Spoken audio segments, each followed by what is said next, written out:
This topic, let's talk about pop mother-daughter duos. So apparently, everything that has a beginning has an end. There's always been this thing in the industry where you have like the icons that come out, like the Janets, the Madonnas, the Beyoncés, the Britneys, the Whitneys, and so on and so forth. And then they always say that there is a girl who comes out maybe a generation or two later that is birthed from those pop stars that I mentioned. And Madonna has many daughters. Janet has many daughters. Beyonce has many daughters. Rihanna could use some daughters. But that's in the whole thing. And shout out to friend to the show Onyx for suggesting this topic. I will admit I did not read the article, so I have no idea what it is saying. So as a class, I thought we could go through it together and give our commentary as we go through the thing. I just want to make sure that it was popping up. Hold on, let's get this picture up. Janta, looking all thickalicious. Thickalicious, thickalicious, thickalicious. Okay, let me stop trying to put fergalicious on this. Anyway, let's get into the article. So it said, I tuned into Sabrina Carpenter's Weekend 2 Coachella set from bed. Oh, you and me both. In the half distracted way you watch Weekend 2 live streams. I wasn't expecting much different from the last weekend, but about halfway through, before my mind could catch up with my body, I shot up with a start of hearing the first glimmers of Madonna's Vogue. I let out one of those shocked yell laughs to myself in my room. I can't believe she got her, I said to the void. Madonna and Sabrina is a duo that, aside from their literal appearances and Sabrina's archival pulls, I hadn't fully imagined in practice sonically. But it clicked seeing the two of them together, especially on Carpenter's old Hollywood themed set, her Louboutin Mary Jane's, a remnant of Madonna's 1990 Blonde Ambition tour. It felt like Madonna was tapping Carpenter as an incarnation of her 2020s counterpart. And I have to say this, I definitely agree with this whole assessment because I'm going to watch the Sabrina thing the same way this writer watched it. I just had it on the background. And I was doing my work. Like I was working on topics, this, that, and the other, because I work on topics 24/7. It's like even when I'm done with this show, once I put in the timestamps and edit and all that other stuff, then I move on. Okay, what articles is running around here? What celebrity hot topics will be interesting to put on for the next show? So the routine never ends with me. So I'll be having stuff on in the background. And so actually I had it on two different things. I put my TV on Slater with her live show, and I had on my phone the Madonna, the Sabrina Carpenter Coachella thing, because what I wanted to do was when the Madonna part came up, I wanted to screen record it and then I was going to upload it to social media, which I ended up doing. So that's how I watched it. Then when it came on, I was like, "Oh, let me put it on my TV so that way I could watch it on my television and see Madonna in her full glory in the performance." And then that's when we got to hear "Bring Your Love," which I have to say, hearing it in headphones sounds so much better than hearing it on the thing, because it was like, yeah, it was live or whatever the case was. Yes, they had the backing track. Madonna and Sabrina were singing live, regardless of what people say. Oh, they were lip syncing. No, Madonna's mic was on and she was singing. She was singing to the track, because at one point she did bust out and started doing a cappella to Get Together. Yeah, it was Get Together. I'm glad she chose that song, because I live for Get Together. That's my shit. So so then they said, as if to cement the moment and take their joint slay one step further. They recently dropped their single, Bring Your Love, a crowd tested on the Coachella main stage. The mother and daughter post started almost immediately with the usual debates about who actually is next in line already queued up. The internet is obsessed with determining Pop's family tree. It has no shortage of flowcharts and web diagrams tracking the ancestors and descendants of every pop icon, from Donna Summer to Charlie XCX, figuring out who mothered who then mothered whom. A typical stem looks something like this: Tina Turner, Beyonce, Chloe Bailey. Actually tracks. I will give with that. Tina Turner birthed Beyonce, Beyonce birthed Chloe Bailey. The definitive mothers at the top of the chain being Summer, Turner, Cher, and Kate Bush. So there are duos, but there are also extended families, aunts, cousins, and grandmothers. Case in point, Addison Rae, deck side with Madonna at her West Hollywood Club Confessions 2 party. But I could definitely see Addison Rae sort of being like a child of Madonna, because the dancing, the type of music she does, that sort of stuff. And how she is one of the few artists that I actually believe when she said that she uses Madonna. What was it? She used Madonna's music as a reference, like a coda reference. She said like Ray of Light, but she also went deeper and was like erotica and a bunch of other records. So I'm like, okay, now I'm starting. I believe you. Like I hate like what irritated me was like when I saw that they did the what was it? The Abbey, when they started asking them tight ass Hollywood queens, them tight ass Hollywood queens over there at the Abbey. What's your favorite Madonna song? Oh, I'm gonna say like a prayer. I'm gonna pick like the songs that were hits. I'm like, no, give me hanky panky, bitch. Give me I would say even give me Justify My Love. Give me Sooner or Later. Like give me a deep cut. I would have way more respect for you than you saying it's damn Vogue. I'm like, okay, you nothing but a damn fraud. You just want to be able to say you was on the scene and you was in the room with Madonna. You're not a real fan. Like a real fan will go deep, like I just did. Like I said, hanky panky, bitch. So so they said, yeah, let's dream casting most stylistic compatibility. Read all about it below. I think, yeah, there's a mistake up in here. So they said, yeah, Madonna and Sabrina's link up naturally got me thinking about what mother-daughter duos I want to see next, who haven't collabed or should, who would either confirm what's already obvious or reveal connection hiding in plain sight. So what follows is a lineup of some of the de facto persona, performance, audience, and ethos-based matchups, the incarnates, the spirits of, and the cosigns that feel like a natural lineage. Less dream casting, more stylistic compatibility. So now let's get into the Beyonce of it all. So they said Zara Larsson, not Zara Larsson's hairography alone is enough to make her Beyonce's pop daughter. And Beyonce called Larsson's ascent early, tapping her as an opener for the Four Nation tour's London stops back in 2016. It's in their charisma, their magnetism, the way you could watch them both dance for days, the way the power behind their vocals leaves you dumbfounded at the sheer abilities of another human being. Larsson's genre bending pop feels like it was born of everything from Destiny's Child to Renaissance, while her long game mirrors Beyonce's big picture career approach. Midnight Sun era Larsson is self titled era Beyonce, the point where everything vocals, visuals, choreography, creative agency operates at full capacity. Well, you know what? Because we got that old tight ass high yellow queen, Chris Brown, who released an album called Brown, run around. If y'all don't like my music, go listen to Zara Larsson or something. I'm like, sir, we already are. We've been listening to Zara Larsson. And her songs have been bops. The children like her music. A lot of the young girlies and the gays are living for Zara right now. I mean, even though she's been in the game for a long time, it's great to see that she's finally getting the recognition that she deserves. Now, as a descendant of somebody like a Beyonce, I could definitely see that. I know some people be thinking like, why not a black girl? Well, what black girls do y'all know that's trying to step up to be that, not be the next Beyonce? Because I can't stand when y'all say like the next Beyonce. I do think the appropriate thing to call it is the child, the sibling of, or the child of the Beyonce's daughter. And I do think that she's willing to step up to that mantle. I would have said Normani, but Miss Bormani don't want to come out and release nothing. She's out here giving us dry ass R&B tracks, and we already know quiet as it's kept. Y'all don't be out here supporting the R&B. Shout out to Dawn Richard, because she said that in a recent Q&A that she was doing online. I think she was doing it on Instagram, like a live or something. And she said that she was like, I put out R&B tracks or whatever. My voice, the way I sing, everything I do is rooted in R&B, but my EDM stuff sells. That is what the people want to hear. I wish Kelly Rowland, bobbleheaded ass, would actually hear it when we say this stuff. That's this. You could have been this generation. You could have been the daughter. I was going to say, well, I call it this generation's Donna Summer. You could have been Donna Summer's dance diva daughter.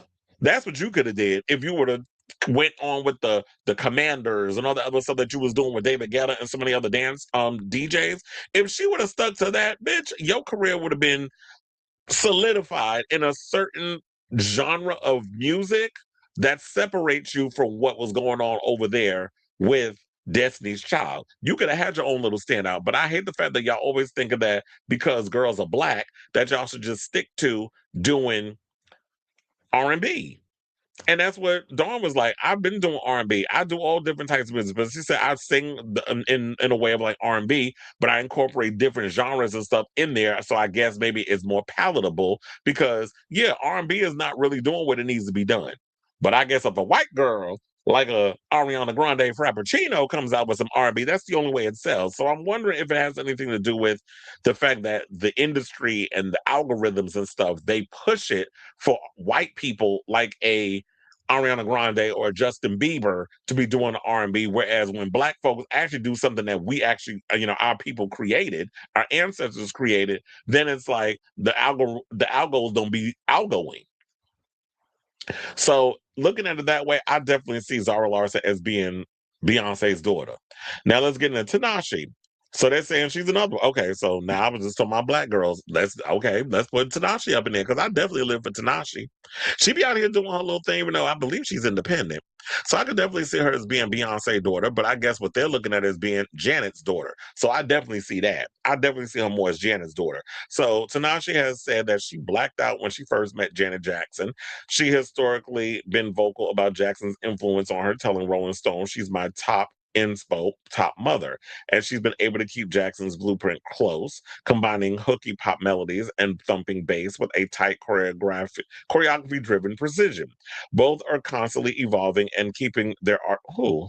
You talking about Janet? Janet ain't evolved since Velvet Rope, child. Um, but I see what y'all saying.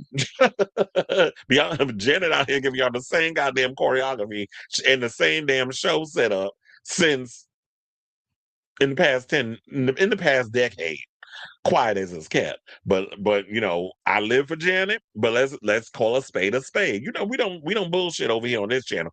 Now both are constantly evolving and keeping their art. Okay, I'm not gonna read that bullshit ass line again. They appeal to the same kind of wide yet discerning audience. The discographies each full of such variety. The Velvet Rope versus Rhythm Nation 1814, Two On versus Tightrope, that they can win over both casual listeners and ride or dies. And that's without even accounting for their dancing. Just pure triple threat longevity that sustains itself and defines careers. So I definitely agree with them with that on Tinashe being the daughter of Janet. Now let's get into Addison Rae. So Addison Rae told paper exactly who her pop mother was the second she was packed. They're talking about paparazzi. Papped walking through Beverly Hills, reading Britney Spears' memoir, A Daughter of One, Janet, and Mother to Many, Tate, Miley, Charlie. But Ray has named herself the direct descendant, and I can't argue with her. Spears' Mickey Mouse Club was Ray's TikTok. Each of them had All American Down Home Louisiana charm, winning over their respective audiences and helped them pivot to pop stardom with a jolt. So do y'all agree that Addison Rae would be the daughter of Britney? I think it might be a hybrid. I mean, it could be Britney and Madonna because I mean, yeah, I do notice the choreography and stuff up in there, but I always thought like maybe and they might, and, she get mad when y'all do the comparisons, but girl, it's hard to not compare. But I see Tate McRae being Britney's daughter. That's what it's given with that. Like, I'm not necessarily. Well, yeah, maybe it's similar to music because she does kind of do that urban pop stuff. But a lot of the ways in her choreography and oozing the sex appeal and all this, and pretending her mic is on when it's not, but then gonna breathe all up in it to make y'all know, oh yeah, the mic's on. But I'm like, yeah, but no sounds coming out of your actual mouth. So her and Brittany got similarities there. But other than that, I'm like, I don't know. Do y'all see Addison as being Britney coded? I mean, I do see the similarities, but I think also Madonna. So now let's get into child, not Lady Gaga. I mean, who isn't? Well, are we comparing Gaga to people, or y'all saying Gaga got daughters? So they say even if unintentionally, Jade Thirlwall called out what makes her and Lady Gaga a match made in pop heaven. Showbiz, she said their unwavering commitments to pop fantasy world building, gothic drama cut with sharp glitz, all tied together by cascading vocals over dance floor ready beats. Thirlwall's That Showbiz Baby, the encore track Church, and its corresponding video feel like they were pulled directly from Mayhem or The Fame Monster. She cited Gaga as a music video inspiration in our 2024 interview with her. They both weathered the volatility of pop careers to reach their own kinds of longevity. Through a wall carving out her identity post Little Bix outside of the Simon Cowell system. Gaga through physical and mental health struggles and the scrutiny of her so-called flop eras. So-called, no honey, they did flop. Both are powerhouse vocalists and performers devoted to the artistry and the technique in a way that makes their stardom even without their makeup and costuming. But I have to give it to her. I definitely see Jade. I can definitely see Jade as the pop daughter of Gaga because I definitely noticed sonically and even in the way she performs, it does give kind of those Gaga inspired type of, isms in what she does. So I ain't mad at her over that. Now they got Imogen Heap. I haven't heard that name in a month of Sundays. Now, when DJ interviewer Derek G surprised PinkPantheress, oh yeah, I could definitely see PinkPantheress in that. With a call from Imogen Heap, she declared, "So many of my melodies are born from her. I am her daughter. This match is less about the specific genres and more about the shared lineage, specifically the London garage dance and house traditions that pushed both artists toward production, each crafting intricate compositions that with breakbeat driven drums and airy auto-tune forward vocals. Since Fancy That, Pink has stepped further into capital P pop girl territory, but her underground influences the internet born identity mirror Heap's early YouTube vlogs or V blogs. I never heard about V blogs. I would call them well, she said V blogs. That's what she calls them. But I was like, no, they vlogs. They both build their songs with technical precision, but leave space for those endless translate stretches. Heap's Good Night and Go is a perfect example of that kind of delicate looping structure that feels foundational to Pink's identity, extending from structure to the Victorian visual world of the Tonight video. Yeah, I could definitely see that they've got influences and stuff. Now, this would be interesting. Who are they trying to say is Kylie Minogue's pop daughter? Because Kylie could definitely use some daughters. I know a lot of people don't want to give her success. I mean, her shit, but her flowers. But she deserves it. Okay, so they said both Kylie Minogue and Rose Gray's presence feels like hits of pure, concentrated sunshine.